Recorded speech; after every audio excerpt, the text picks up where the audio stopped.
Sumainyo ang Panginoon. At sumaiyo rin. Ang mabuting balita ng Panginoon ayon kay San Marcos. Papuri sa iyo, Panginoon. Noong panahong iyon, sina Jesus at ang kanyang mga alagad ay tumawid ng lawa at pagdating sa Genezaret ay isinadsad nila ang bangka. Paglunsad nila, nakilala siya agad ng mga tao. Kaya't nagmamadaling nilibot ng mga ito ang mga puok sa paligid. At ang mga may sakit na nakaratay na sa higaan ay dinala nila kay Jesus. Saan man nila mabalita ang naroon siya. At saan man siya dumating, maging sa nayon, lungsod o kabukiran, ay dinadala sa liwasan ang mga may sakit at isinasamo sa kanya na pahipuin sila kahit man lang sa palawit ng kanyang kasuotan. At lahat na makahipo nito ay gumagaling. Ang mabuting balita ng Panginoon. Pinupuri ka namin, Panginoong Hesukristo. Maupo po ang lahat. Isang magandang gabi po sa inyong lahat. Ngayon po ay Lunes sa ikalimang linggo sa karaniwang panahon at nawa sa tulong ng Santa na ating pong pinararangalan din ngayon at ginugunita si Santa Agata ay ating pong maunawaan ang mga mensahe mula sa ating mga ipinahayag na mga salita ng Diyos. Sa unang pagbasa, narinig natin na ninais na ni Solomon, matapos na maitayo ang templo na sa panahon pa ni David na hinahangad, pero sabi nga po, hindi siya ang magtatayo, kundi ang kanyang anak, si Solomon. At naitayo na ni Solomon. Ngayon naman ay ninais na ni Solomon na dalhin ang kaban ng tipan. Yung kinasusulatan, yung tablang bato na kinasusulatan ng tipan ng Panginoon sa kanyang bayang Israel. Napakahalaga po nito, na para sa mga Israelita, dahil ito ay patuloy na napapaalala ng katapatan ng Diyos sa kanya pong bayan. Kung sa unang pagbasa, ang kaban ng tipan, yung sinisimbolo, yung mga salita, mga utos, yung tabla. Sa Ebanghelyo, ito yung pangako. Si Jesus ang sumisimbolo sa bagong tipan na ninais na ibigay ng Diyos para sa mga tao.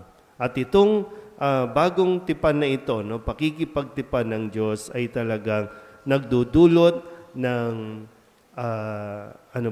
nagdudulot ng hindi lang basta presensya, kundi nagdudulot ng malaking kaginhawahan, kapayapaan sa tao, lalo tigit yung mga may pinagdaraanan sa buhay. Specifically, dito po sa ating Ebanghelyo, yung bang desperado na yung mga tao, na makalapit kay Jesus, makalapit sa Diyos. Kaya kahit saan, sabi po dito, kahit saan siya magpunta, pinupuntahan siya ng mga tao, dala-dala yung mga taong may sakit para hilingin na mapagaling itong mga may sakit na ito. Yung mailapit. Kaya nga maganda po na makita natin dahil yung ating pong misyon sa buhay, hindi porket okay tayo, wala na tayong pakialam sa iba.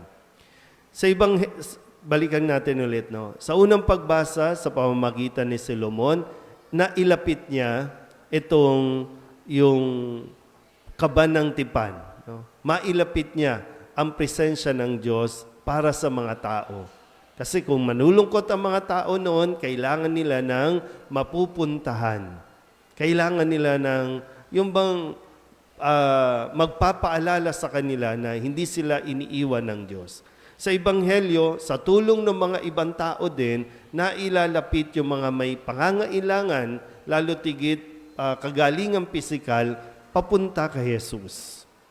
So ito yung ating kailangan makita, na tayo ba ay nagiging daan na mailapit ang mga tao sa patungo sa Diyos o kabaliktaran? Sana hindi, no? Kasi ang tanging layunin ay mailapit natin ang mga tao sa Diyos.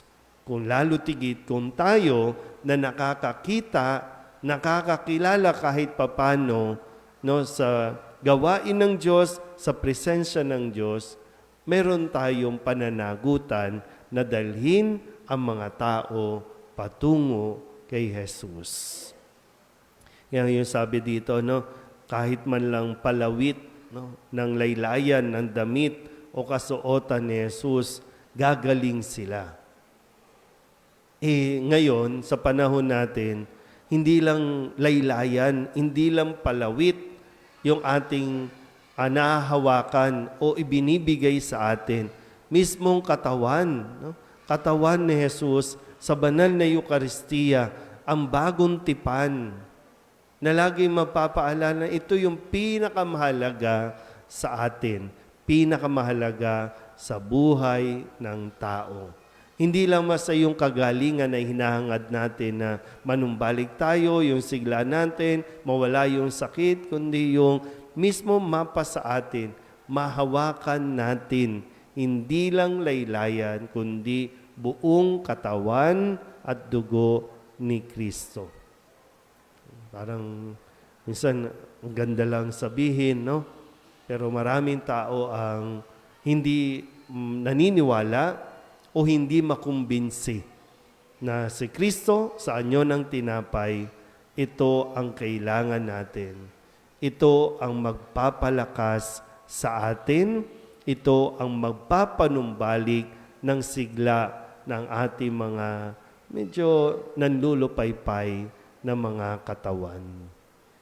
Pero sana po, no, mapaalalahanan tayo ulit, sikapin natin kahit isa lang, no? Kahit isa lang, may mailapit tayo patungo kay Jesus. Amen?